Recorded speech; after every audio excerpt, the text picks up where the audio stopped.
अस्सलाम वालेकुम। उम्मीद है आप सब खैरियत से होंगे। केमिस्ट्री के एमसीक्यूज़ हैं ये, ब्लैंक्स और ट्रू फॉल्स वगैरह, जो एसएसटी के हिसाब से बहुत अहम होंगे। इस पर ये वीडियो है, तो शुरू करते हैं। पहली ब्लैंक पढ़ते हैं। Dash model says that an atom consists of small dense positively charged nucleus which is surrounded by electrons revolving around it।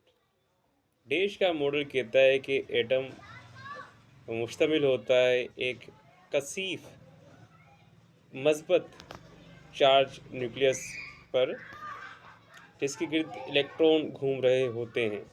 तो ये रदरफोर्ड का मॉडल था, जिसमें वो कहता था कि एटम का जो मरकज़ है वो पॉजिटिव है और इलेक्ट्रॉन उसके गिर्द ऑर्बिट्स में घूमता है। Atomic number of sodium sodium का एटॉमिक नंबर क्या है? 11 है।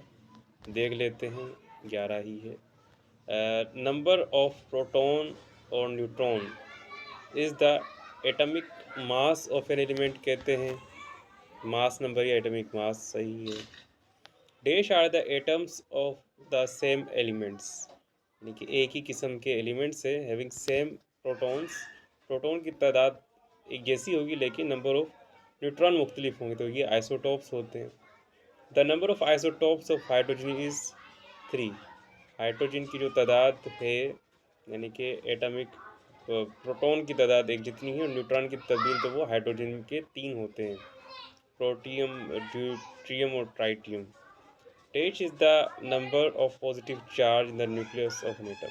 तो न्यूक्लियस के अंदर पॉजिटिव चार्ज 2 ज़र्रे होते हैं एटम के मरकज़ में, एक प्रोटॉन और एक न्यूट्रॉन।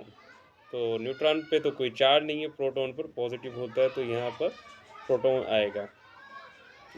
अब A minus Z atomic mass और एटॉमिक नंबर अगर निकाल दें तो हमें मिलते हैं प्रोटॉन की तादाद। प्रोटॉन ही है, न्यूट्रॉन की तादाद सॉरी, न्यूट्रॉन की तादाद मिलती है। Z number of proton in the nucleus होता है। तो ये बराबर होता है इलेक्ट्रॉन्स के, जितने प्रोटॉन होंगे उतने ही इलेक्ट्रॉन होते हैं। तो ये ब्लैंक्स हो गई। फिर अब आते हैं टिक द करेक्ट आंसर पर। Nucleus of an atom consist of, nucleus मुश्तमिल होता है, जर्नल ही है ये सवाल बिल्कुल, प्रोटॉन और न्यूट्रॉन पर। एटम का मरकज़ न्यूक्लियस, एटम का जो न्यूक्लियस है वो प्रोटॉन और न्यूट्रॉन पर मुश्तमिल होता है। बी ऑप्शन इसका सही है। विच पार्टिकल इज़ द लाइटेस्ट, कौन सा इनमें सबसे हल्का ज़र्रा है? इलेक्ट्रॉन, प्रोटॉन, न्यूट्रॉन या अल्फ़ा? तो सबसे हल्का जो ज़र्रा है वो है ए, इलेक्ट्रॉन। हैवियर कौन सा पार्टिकल है इनमें? इलेक्ट्रॉन, प्रोटॉन, न्यूट्रॉन या अल्फ़ा? तो सबसे हैवी वो होता है प्रोटॉन। इलेक्ट्रॉन का मास कितना है? अब आप खुद सोचें, एटम का मास हम मेजर कर नहीं सकते, तो ये साइंटिफिक नोटेशन में लिखा गया है। ए देखें, 9.11 10 power 26 minus 9.11 10 power minus 27, 9.11 into 10 power minus 28 ग्राम, और फिर ये है 30 वाला। बाकी वैल्यू सही है, 10 पावर चेंज है। तो सी ऑप्शन इसका सही है, चौथे का सी सही है। मास ऑफ प्रोटॉन कितना है? प्रोटॉन का मास, अब सबकी बेस सही है, power 10 power minus 24 minus 23 minus 24 और माइनस के 25। तो इसका भी जो सही जवाब वो सी ही है, माइनस 1.67 10 पावर माइनस 24 ग्राम। और चार्ज कितनी होगी इलेक्ट्रॉन के ऊपर? कूलम में है, तो इनमें वैल्यूज़ दो अलग है, दो मुख्तलिफ है। 1.67 के साथ और एक 1.602 के साथ। दोनों की 10 पावर 19 वाला 1.602 into 10 power 19 minus coulomb. D option इसका करेक्ट है। अब आते हैं डिटेल क्वेश्चंस। ये तो हमने वही रिपीट कर दिए इसमें 6। अच्छा, ये वही से डबल प्रिंट हो गया मुझसे। अच्छा जी, अब ये तकरीबन 39 MCQs है, शुरू करते हैं। Who put forward theory in 400 that matter is composed of individual small particles? कौन सा साइंसदान है जिसने कहा कि 400 बीसी में के एटम को हम मज़ीद तक़सीम नहीं कर सकते, मैटर को ना तक़सीम होने वाला ज़रा एटम है। तो ये डेमोक्रिटस हैं, सी ऑप्शन देख लेते हैं। 1 का सी होगा, 1 का सी है। फिर 2, who put forward the atomic theory, किसने एटॉमिक थ्योरी दी थी 1808 में? जॉन डाल्टन, रॉबर्ट बॉयल और रदरफोर्ड, जिसने एक मॉडल भी अभी हमने सवाल पढ़ा था, जे थॉमसन, जिसने दरियाफ्त किया था इलेक्ट्रॉन। तो ये थ्योरी जो दी थी एटम की 1808 में, वो जॉन डाल्टन ने दी थी। फंडामेंटल पार्टिकल एटम के कितने होते हैं? 3 होते हैं, आप सबको याद होगा, 3 हैं, इलेक्ट्रॉन, प्रोटॉन और न्यूट्रॉन। बी ऑप्शन करेक्ट है तीसरे का। फिर who discover electron, J Thomson, अभी मैंने ऊपर बताया था 1897, यानी कि जो जॉन डाल्टन की थ्योरी के बाद 1897 में इलेक्ट्रॉन दरियाफ्त हुआ J Thomson. Discover proton Goldstein हैं 1886, यानी कि इलेक्ट्रॉन से पहले इसे दरियाफ्त किया था गोल्डस्टीन ने। और डिस्कवर न्यूट्रॉन, जेम्स चैडविक 1932, यानी कि इसी सदी के अंदर इन्होंने ही दरियाफ्त किया था। तो सबसे पहले दरियाफ्त हुआ इलेक्ट्रॉन ये थॉमसन ने, फिर उसके बाद गोल्डस्टीन ने दरियाफ्त किया प्रोटॉन, और जेम्स चैडविक ने दरियाफ्त किया न्यूट्रॉन को। कैथोड रेज ट्रेवल इन, शुआएँ जो सफ़र करती हैं वो स्ट्रेट लाइन में ही करती हैं, डी ऑप्शन करेक्ट है। When cathode rays hit an object, जब कोई कैथोड रेज टकराती है किसी जिस्म से तो वो क्या प्रोड्यूस करती है? आवाज़, साया, डार्कनेस, फ्लोरेसेंस, शोले, इफ़ ओहो माज़रत के साथ बैकग्राउंड में कुछ गैर मुहज़्ज़िबाना ज़ुबान इस्तेमाल हो रही है, उसके लिए मैं माज़रत। मैं बिल्कुल चौक पे बैठ के वीडियो रिकॉर्ड करता हूँ, मेरी तो ये जगह है वो बिल्कुल बीच में है। तो वार कैथोड रेज जब किसी ऑब्जेक्ट से टकराती हैं तो वो शोले, चिंगारियाँ पैदा करती हैं, फ्लोरेसेंस, ऑप्शन डी करेक्ट है। नवा जो सवाल है, अनलाइक इलेक्ट्रॉन, इलेक्ट्रॉन से अलग E/m प्रेशो पॉजिटिव पार्टिकल इस मुस्तकिल होते हैं, कांस्टेंट, ऑलवेज कांस्टेंट, हमेशा मुस्तकिल होते, कांस्टेंट नहीं होते, कभी कभी होते हैं, और ऑलमोस्ट, तकरीबन। तो इसका ए ऑप्शन करेक्ट है कि ये मुस्तकिल नहीं होते। न्यूट्रॉन की तादाद इन्हिसार करती है, number of neutrons in an atom is found by, मिलते हैं मास नंबर को, एटॉमिक नंबर को मास नंबर से माइनस कर दें, मास को एटॉमिक मास को एटॉमिक नंबर से कर दें, और ये दोनों बराबर हैं, AZ या NZ। तो ऐसा कुछ नहीं है, बी ऑप्शन करेक्ट है। एटॉमिक मास में से हम एटॉमिक नंबर प्रोटॉन को माइनस करेंगे तो हमें न्यूट्रॉन मिल जाएगा। न्यूट्रॉन हैज़ इक्वल प्रोटॉन जितना मास है। It has square charge, positive है ए पर, डबल पॉजिटिव चार्ज, कोई चार्ज नहीं है सी तो, और नेगेटिव चार्ज, तो सी ऑप्शन इसका करेक्ट है, कोई चार्ज नहीं होता। Proton is how many times heavier than an electron, proton कितने गुना वज़नी होता है इलेक्ट्रॉन से? तो 1636, 1736, 1836, या आप भी आ जाएं भाई चीकू लेके, या 1936। तो सही जो जवाब है वो है 1836 है। Who discover radioactive rays in 1896, किसने रेडियो एक्टिव रेज 1896 में मुतारिफ़ कराए? तो Henry Becquerel, madam Curie, John Dalton, Robert Boyle. तो ए ऑप्शन करेक्ट है, हेनरी बेक्यूरेल ने मुतारिफ़ कराई थी radioactivity. Radioactive rays are of कितनी टाइप की हैं? 2, 3, 4, 6। तो ये 3 टाइप की रेडियो एक्टिव रेज होती हैं। अल्फ़ा रेज है, अल्फ़ा रेज के ऊपर चार्ज होता है पॉजिटिव, नेगेटिव या छोटा या बिग, बड़ा चार्ज। तो ये प्रोटॉन जो शुआएँ तजर्बे में सफ़र कर रही थी वो नेगेटिव की तरफ, तो ये शुआएँ पॉजिटिव चार्ज थी अल्फ़ा में। चेक करना चाहूँगा 15 का 15 का ए। हाँ, तो ये अल्फ़ा जो शुआएँ हैं वो पॉजिटिव चार्ज की हामिल होती हैं, तो ये प्रोटॉन ही होते हैं। Alpha rays are in fact nuclear of, ये किसके न्यूक्लियस से हकीकतन निकलती हैं? केप्टॉन, ज़ेनॉन, रेडियम या हीलियम? तो ये हीलियम तजर्बे में यूज़ हुआ था, ये भी चेक कर लेते हैं। 16 का डी बिल्कुल सही है। फिर 17वां बीटा रेज़, बीटा जो शुआएँ थीं वो पॉजिटिव चार्ज की तरफ मुड़ गई थी, तो इन पर नेगेटिव चार्ज हुआ और ये इलेक्ट्रॉन कहलाती हैं बीटा रेस। तो बी ऑप्शन इसका करेक्ट है। गामा रेस पर कोई चार्ज नहीं होता, small charge, big charge, no charge, ये न्यूट्रॉन थे। Beta rays are fast moving, beta तेज़ी से हरकत करती हैं प्रोटॉन के मुकाबले, न्यूट्रॉन, इलेक्ट्रॉन या न्यूक्लियर। तो ये प्रोटॉन के मुकाबले थोड़ी तेज़ होती हैं।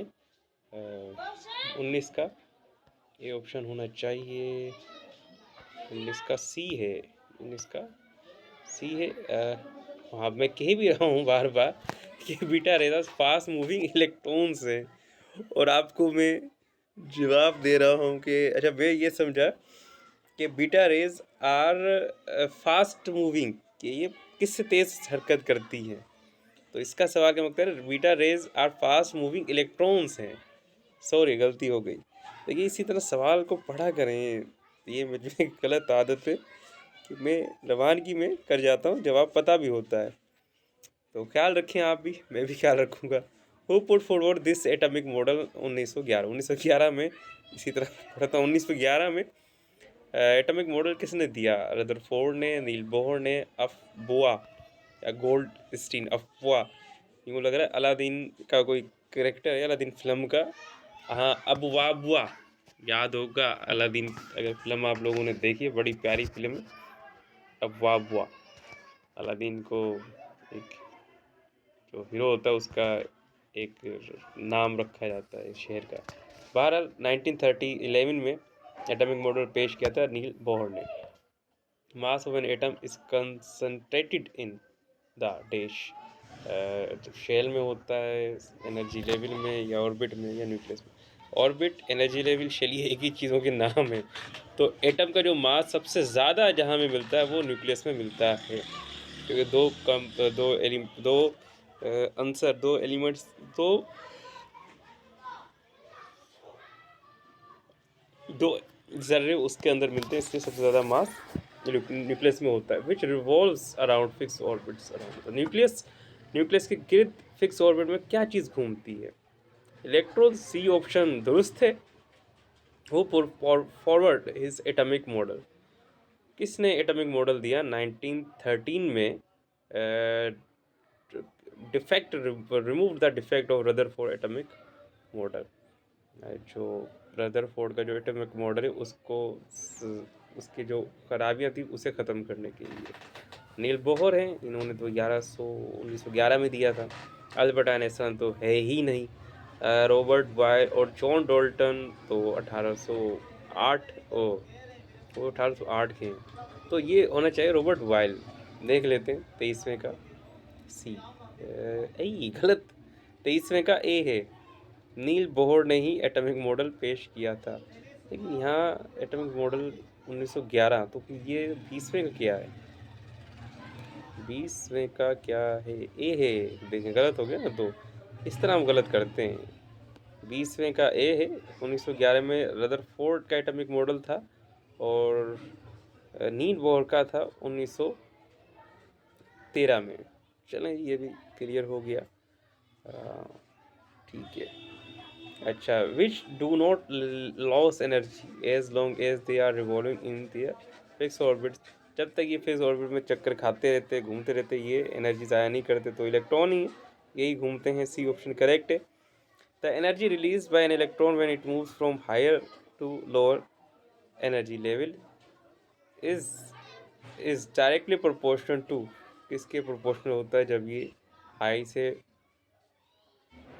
लो से हाई से लो की तरफ जाता है, तो फ्रीक्वेंसी, स्पीड, वेलोसिटी या डिस्प्लेसमेंट। तो ए ऑप्शन का सही है। जितना ज़्यादा ये वाइब्रेट करता है उतनी ज़्यादा तेज़ी से ये एनर्जी रिलीज़ करेगा। The number of proton is an atom equal to the number of proton की तादाद बराबर होती है इलेक्ट्रॉन के। 26वें का बी देख लेते हैं, 26वें का बी है। तो आगे 27वां, atomic number shows the number of electron और प्रोटॉन। इलेक्ट्रॉन और प्रोटॉन की तादाद एटॉमिक नंबर से जाहिर की जाती है। तो इसे किससे जाहिर किया जाता है, डिनोट किससे किया जाएगा, जेड से। एटॉमिक मास न्यूट्रॉन प्रोटॉन की तादाद इसे जाहिर किया जाता है ए से। उल्टा तो नहीं कर दिया मैंने। एटॉमिक नंबर ए से जाहिर किया जाएगा। एटॉमिक नंबर ए से चेक करते। 27वें का ए था, 27वें का ए है। एटम की बात सही, पहले मैंने सही कहा था। एटॉमिक नंबर को जाहिर करते हैं जेड से और मास नंबर को ए से जाहिर करते हैं। Isotopes are atoms of the same elements having the same atomic number but different atomic mass. A correct है 100%। Isotope have the same, isotopes जो भी हो उनकी केमिकल प्रॉपर्टीज सेम होती हैं। वी ऑप्शन करेक्ट है। Hydrogen and oxygen have isotopes. Hydrogen और oxygen के 3 आइसोटोप्स होते हैं। बी ऑप्शन करेक्ट है। Maximum number of electrons in a shell found by formula 2n2। तो इलेक्ट्रॉन मालूम करने का किसी भी शेल में कितने आने चाहिए, सही ऑप्शन इसका बी है, 2 power n power 2। There are as many subshell is an atom as the number of dash, inner shell, outer shell, main shell और middle shell। तो जो सब शेल की तादाद है वो इन्हिसार करती है किस चीज़ पर, तो मेन शेल पर इन्हिसार करती है एटम के सब शेल की तादाद मेन शेल पर। Nucleus an atom consist of. Atom का जो न्यूक्लियस मुश्तमिल होता है प्रोटॉन और न्यूट्रॉन। बी पर सही है, ये ऊपर बढ़ चुके हैं, वो सवाल रिपीट होंगे। सबसे हल्का जो ज़र्रा है वो इलेक्ट्रॉन है, A option. Which particle is heavier, कौन सा ज़र्रा सबसे वजनी है, इलेक्ट्रॉन, प्रोटॉन, न्यूट्रॉन या अल्फ़ा। तो प्रोटॉन मैंने बताया था। Mass number of electron 9.11 10⁻⁻28। C option सही है। 39 का प्रोटॉन का जो मास है वो 1.67 10⁻⁻24 ग्राम है, ये ऑप्शन इसका सही है। और इलेक्ट्रॉन का जो चार्ज है 1.602 मल्टीप्लाई बाय 10⁻⁻19 कूलम। तो ये थे अहम MCQs। आवाज़ें जो हैं उसके लिए माजरत बैक साइड से, और मुझे अपनी दुआ में याद रखिएगा। इंशाल्लाह फिर मुलाकात होती है। खुदा हाफिज़।